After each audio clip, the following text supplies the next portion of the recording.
Hello students, how are you? I hope you all are enjoying your online classes. Students, we were doing second lesson, the sound of music of your book, and in this lesson we have read it till fifth, and we have found that Evelyn never gave up while being a physically deaf child. She went on learning, and one day she became very successful in her life, as she have achieved many heroic achievement, and she had captured most of the top awards. Now she is having possessed thousands instruments and hectic international schedule she was having. Now let's read ahead. It is intriguing to watch Evelyn function so effortlessly without hearing. अब ये बहुत ही fascinating होता है Evelyn को देखना कि वो कैसे लगातार बिना किसी थकावट रुकावट के एफर्टलेसली बिना सुने कैसे काम किए जा रही है. इन are 2 hour discussion she never missed a word. हमारे 2 घंटे के डिस्कशन में उसने एक भी वर्ड नहीं छोड़ा. Man with bushy beards give me trouble, she laughed. वो कहती है कि ये जो दाढ़ी वाले आदमी होते हैं मुझे परेशान करते हैं.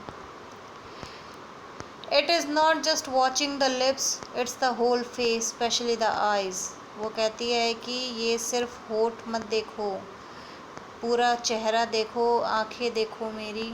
उसकी ये सारी चीज़ें हैं जो देखने मतलब ये बताती हैं कि वो सुनने के बजाय अपने होठों से गुनगुना रही है. उसके फेशियल एक्सप्रेशंस ऐसे हैं, और उसकी आइज़ में जो एक्सप्रेशंस हैं वो सारी किसको शो करती हैं? Her sensing capacity of the sounds. She speaks flawlessly with a Scottish lilt. means Flawlessly means without fault or mistake. She is speaking Scottish language. My speech is clear because I could hear till I was 11. मेरा speech, मेरी जो बात है, भाषा है, वो साफ़ है. क्यों? Because I can hear till I was 11. मैं 11 साल की थी तब से मैं सुन सकती हूँ. She says, but that doesn't explain how she manage to learn French and master basic Japanese. तो जो वो कह रही है कि 11 साल की थी तब से वो सुन पाती है इन साउंड्स को, उसका मतलब ये नहीं है कि उसने ये एक्सप्लेन कर दिया कि उसने जापनीज़ और फ्रेंच लैंग्वेज कैसे सीखी. और सीखी तो सीखी, वो भी इतना flawless, without making any mistake और fault. She was speaking so flawlessly. As for music she explains, और म्यूज़िक के तौर पे वो बताती है, it pours in through every part of my body. Music के बारे में कह रही है, music is in every part of my body. It flows through my body. It tingles in the skin, my cheek bones and even in my hair. अब वो कह रही है कि जो ये गाना संगीत है ये मेरे स्किन में, त्वचा में, चिक बोन्स में और हेयर्स में, मतलब ऐसे छूता है, कोई टचिंग पावर है इसकी ऐसी कि I can feel that touch on my body parts.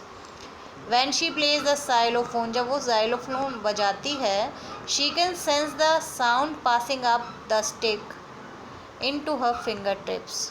अब वो कह रही है कि जब मैं ज़ाइलोफ़ोन बजाती हूँ तो जो साउंड उनसे निकल रहा है, स्टिक से जो साउंड निकल रहा है, जब वो ज़ाइलोफ़ोन को टच कर रहे हैं तो वो मेरी उंगलियों में जा रहा है.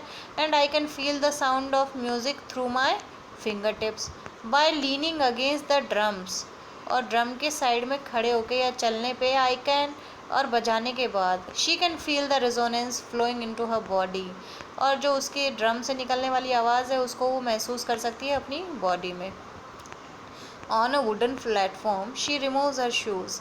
एक लकड़ी के प्लेटफॉर्म पे वो अपने जूते निकाल देती है. So that the vibrations pass through her bare feet and up her legs. ताकि जो वाइब्रेशंस है म्यूज़िक की वो उसके पैरों से होते ऊपर होते हुए पैरों पर चले जाए, पाँव से नीचे, फीट से होते हुए ऊपर लेग्स पर चले जाए. Clear? Not surprisingly Evelyn delights her audiences. अब वो कह रहा है कि एवलिन मतलब इतना अच्छा बजाती है कि उसकी ऑडियंस जो है उसे सुन के बहुत डिलाइटेड फील करती है, खुश महसूस करती है. इन 1991 she was presented with the royal Philharmonic societies prestigious soloist of the year award. और 1991 में उसको रॉयल अवार्ड मिला था सोलोइस्ट का सेज मास्टर परक्यूशनिस्ट जेम्स ब्लेड्स। और ये कौन कहता है? परक्यूशनिस्ट, जो आदमी, the person who plays drum and tabla. He was saying these things. God may have taken her hearing, भगवान ने उसकी सुनने की क्षमता ले ली है, but he has given her back something extraordinary, लेकिन उसने बदले में उसको कुछ एक्स्ट्राऑर्डिनरी चीज़ दी है। वॉट वी हियर, जो हम सुनते हैं, शी फील्स, वो महसूस करती है, far more deeply than any of us, और वो इतने अच्छे से महसूस करती है जितना हम में से कोई भी गहराई से नहीं महसूस कर सकता। That is why she expresses music so beautifully, और इसी वजह से the sense of feeling so deeply, this is the way, that is why she expresses music so beautifully. Evelyn confesses that she is something of a workaholic, और Evelyn ये confess करती है, मानती है कि वो एक टाइप की वर्काहॉलिक है, उसको हमेशा काम काम की लगी रहती है। She didn't have nothing to do with anything, I have just got to work, मैं हमेशा काम के लिए जीती हूँ, काम करना चाहती हूँ। Often harder than classical musicians, और क्लासिकल म्यूजिशियंस से अलावा भी मैं उनसे भी ज़्यादा मेहनत करना चाहती हूँ। But the rewards are enormous, लेकिन जो ये अवार्ड हैं ये बहुत है, बहुत ज़्यादा है। Apart from the regular concert, और रेगुलर कॉन्सर्ट्स के अलावा, Evelyn also gives free concerts in prisons and hospitals. अब रेगुलर कॉन्सर्ट के अलावा जो एवलिन है वो फ्री में कॉन्सर्ट करती है, जेलों में, हॉस्पिटलों में। She also gives high priority to classes for young musician, अब वो पहली प्राथमिकता देती है किसको? अपनी क्लास देती है किनकी? यंग म्यूजिशियंस की, who wanted to learn music.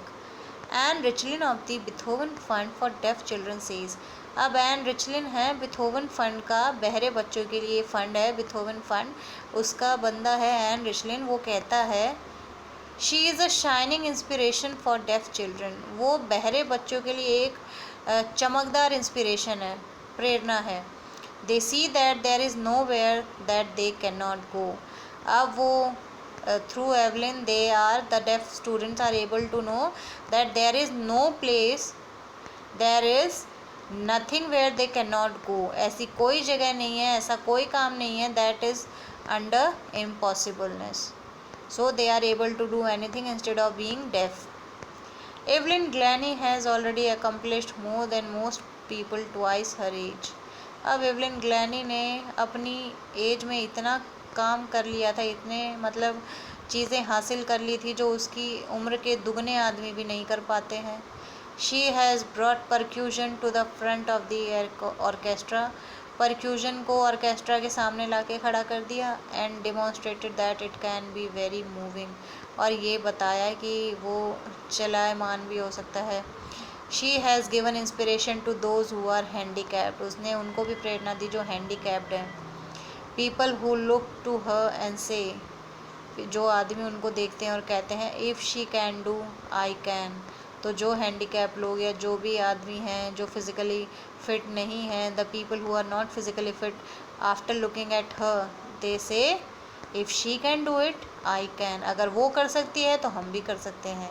And not the least, और she has given enormous pleasure to millions, और आखिरकार अंत नहीं है ये, लेकिन फिर भी उसने असंख्य लोगों को, millions of people she has given pleasure, बहुत ही अच्छा महसूस करवाया है।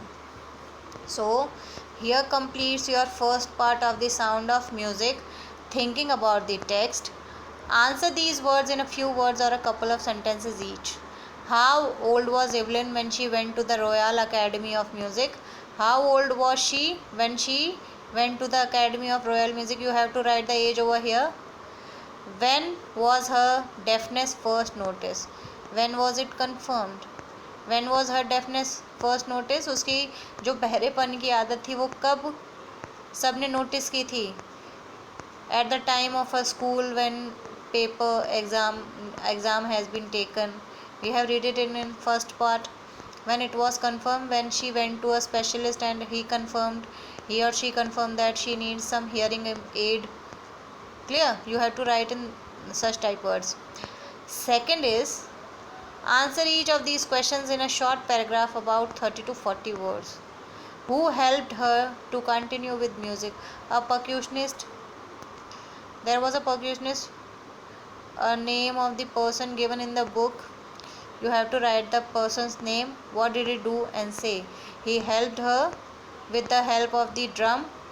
He will beat the drum, repeat the exercise for him.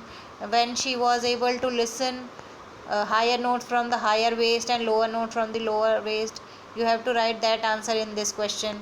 Name the various places and causes for which Evelyn performs. You have to write the places, write the name, you have to write the names of places and causes for Evelyn performs. उन जगहों के नाम लिखने हैं जहाँ पे, उन जगहों के और उन कारणों के नाम लिखने हैं जहाँ पे एवलिन ने परफॉर्म किया.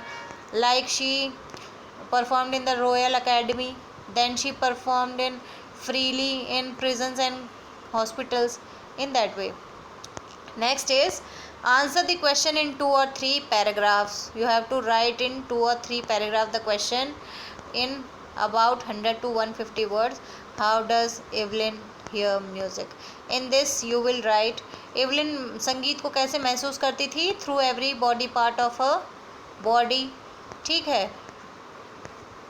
जब वो जाइलोफोन बजाती थी, through finger tips, drum through her waist, her skin, her hair, her cheekbones, every body part of her used to feel the music. She can't hear the music, she feels the music.